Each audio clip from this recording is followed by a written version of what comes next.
ప్రతి కుటుంబానికి 3 గ్యాస్ సిలిండర్లు ఉచితంగా ఇవ్వబోతున్నారు.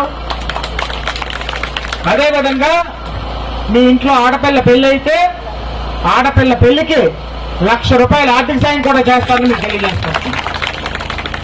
ఆర్టీసీ బస్సులో ప్రయాణించే ప్రతి మహిళకి ఉచితంగా బస్ ప్రయాణ సౌకర్యం కూడా మీకు అందరికి కూడా కల్పిస్తారని తెలియజేసుకుంటున్నాను.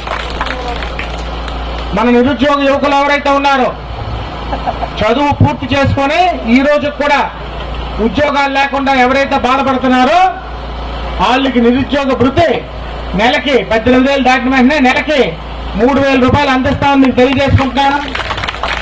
అదేవిధంగా